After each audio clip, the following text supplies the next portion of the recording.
성경 일독을 위해서 오늘 우리 함께 읽어나갈 하나님 말씀은 민수기 22장부터 24장까지의 말씀입니다.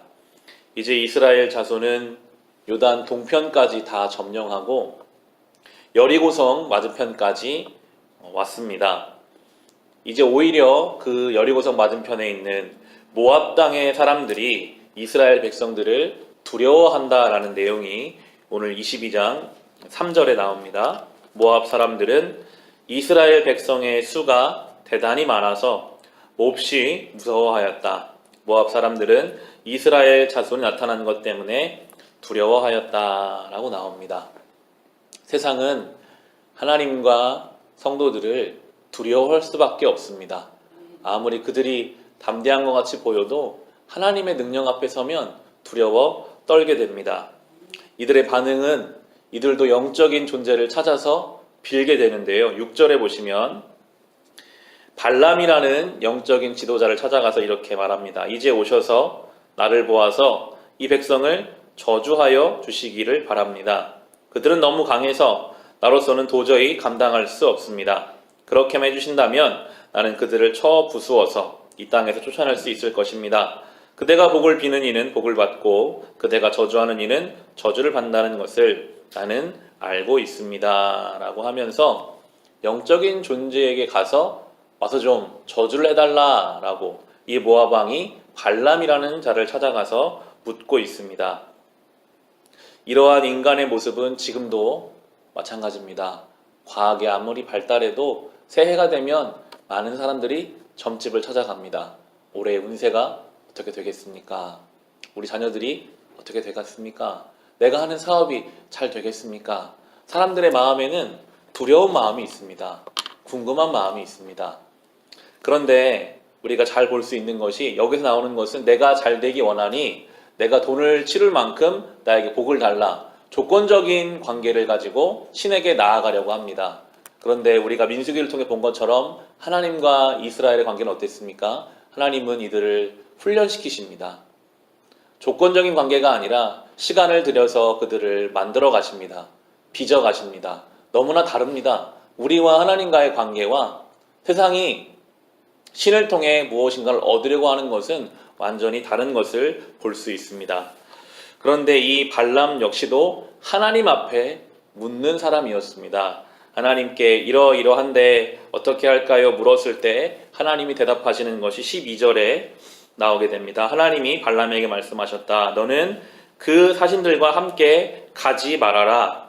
이집트에서 나온 그 백성은 복을 받은 백성이니 저주하지도 말아라 라고 분명하게 말하십니다. 저주하지 말아라. 나의 백성이다. 이렇게 한 번 거절했지만 또 이번에는 더 많은 재물을 가지고 와서 제발 좀 와서 한번 저주해달라. 그렇게 하자 이제 이 발람이 흔들리기 시작하고 결국은 이제 따라 나서게 되는데요. 사람들이 자기를 인정해주고 당신이 말하면 내가 뭐든지 듣겠습니다. 이렇게 조건을 걸고 후하게 치루어주겠다라고 하니까 결국에는 하나님의 말씀대로 가는 것이 아니라 재물을 향한 욕심이나 세상의 인정에 흔들리는 모습을 보입니다. 그렇게 길을 나서자 주님의 천사가 그를 향해 칼을 겨누고 있는데 이 하나님의 사람이라고 하는 발람은 그것을 보지 못하지만 그가 타고 있는 나귀가 하나님의 천사를 보고 다른 길로 자꾸만 가려고 해서 그 나귀를 때리는 장면이 이제 나오게 되는데요. 하도 때리니까 나중에는 이 나귀가 말을 하게 하세요.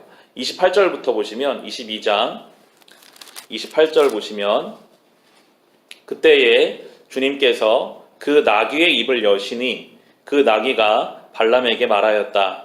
제가 주인 어른께 무슨 잘못을 하였기에 저를 이렇게 3번씩이나 때리십니까? 발람이 나귀에게 대답하였다. 너는 나를 놀림감으로 여기느냐? 내가 칼을 가지고 있었더라면 이 자리에 너를 죽였을 것이다. 나귀가 발람에게 말하였다. 저야말로 오늘까지 어른께서 늘 타시던 어른의 나귀가 아닙니까? 제가 언제 이처럼 버릇없이 군 적이 있었습니까? 발람이 대답하였다. 없었다. 그때 주님께서 발람의 두 눈을 열어주셨다. 그제야 그는 주님의 천사가 칼을 빼어 손에 들고 길에 선 것을 보았다. 발람은 머리를 숙이고 엎드렸다. 주님의 천사가 그에게 물었다. 너는 왜 너의 나귀를 이렇게 3번씩이나 때리느냐? 내가 가서는 안 될 길이기에 너를 막으려고 이렇게 왔다.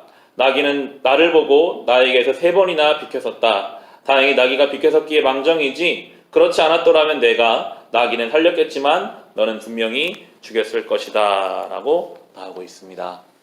성경은 어제까지만 해도 하나님의 말씀을 들을 수 있었던 영적인 지도자라 할지라도 물질과 세상의 인정의 마음을 빼앗기면 오늘은 나귀보다도 못한, 짐승보다도 못한 영적인 무능함이 나타날 수 있음을 우리에게 보여주고 있는 것입니다.